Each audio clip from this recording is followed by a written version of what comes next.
ఆ P4 గురించి ఆ P4 చాలా ప్రమాదకరంగా ఉందనిపిస్తోంది. ఈ రోజు ఏరువేత కార్యక్రమం జరుగుతోందా? పేదల్ని గుర్తించి పారిశ్రామికవేత్తలను చేస్తామని చెప్పారు. పారిశ్రామికవేత్తలను చేసేది ఇప్పుడు పేదలను గుర్తించడంతో పేదలను గుర్తించి చాలా సహాయం పారిశ్రామికవేత్తలతో పేదలు అందులో 27 ప్రశ్నలు ఉన్నాయంట. అందులో కొన్ని ప్రశ్నలు ఈ మొత్తం 27 ప్రశ్నల్లో ఇంటింటికి వచ్చి ఏమడుగుతున్నారంటే కుటుంబ సభ్యుల పేరిట వ్యవసాయ భూమి ఎంత ఉంది, ఎన్ని సొంత గృహాలు కలిగి ఉన్నారు, ఇళ్ల స్వరూపం రేకుల స్లాబా, 4-వీలర్ 2-వీలర్ వాహనాలు ఉన్నాయా, టీవీ ఏసీ ఫ్రిడ్జ్ లాంటి ఇతర గృహోపకరణాలు ఉన్నాయా, ఫ్రిడ్జ్లో ఐస్ క్రీము కూల్ డ్రింక్స్ ఉన్నాయా, లేనట్టుంది అది నేను ముందేమనుకున్నా.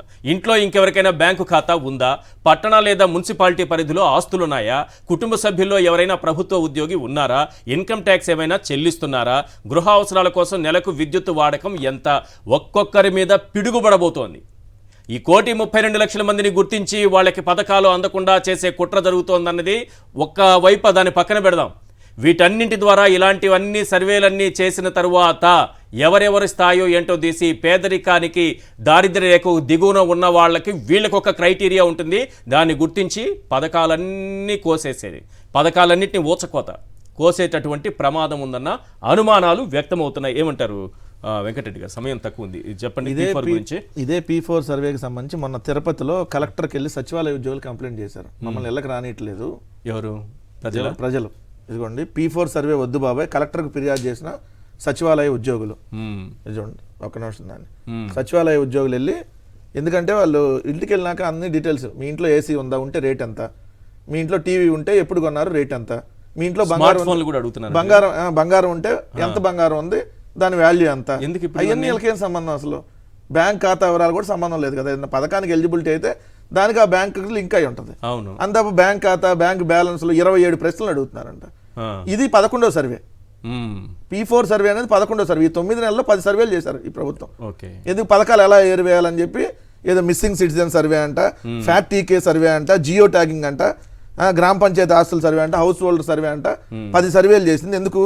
ఇదిగోండి ఇట్లా తీసేయడానికి పథకాలు. ఇది పథకాలు తీసేయడానికి పారిశ్రామికవేత్తలు పథకాలు తీసేయడానికి సార్.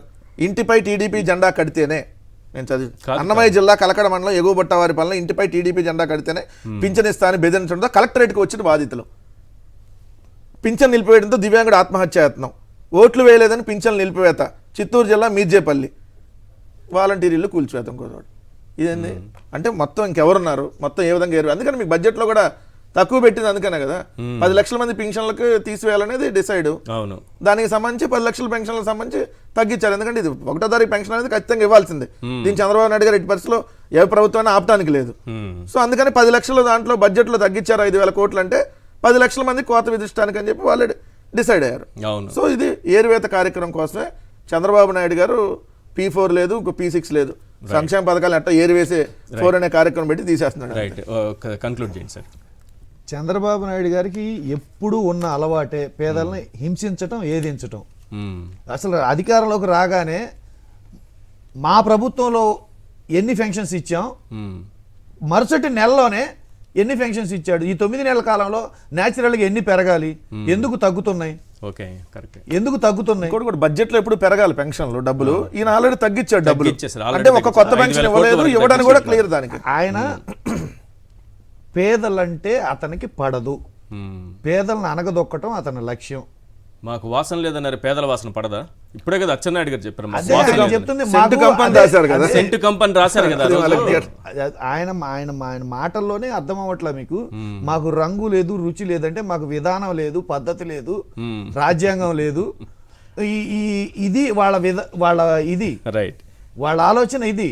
దానికి వేరే విధంగా చెప్పాడు అంతే, వేరే విధంగా చెప్పాడు. ఇదే నోళ్ళు కదా పేదలను కూర్చోబెట్టి సోమరపోతుల్లో మేపుతున్నారని చెప్పింది, ఇదే నోళ్ళు కదా వాళ్ళు మాట్లాడిన మాటలు ఎంత ఘోరంగా, అసలు పేదలంటే ఎంత హీనంగా మాట్లాడారు, ఎంత హీనంగా కంపెనీ రాశారు సార్. అక్కడ అమరావతిలో భూములు ఇస్తే పేదలకి ఇళ్ల పట్టాలు ఇస్తే సెంటు కంపు ఇచ్చినందుకు సెంటు కంపు కొడుతోంది, రద్దు చేశారు కదా. రైట్.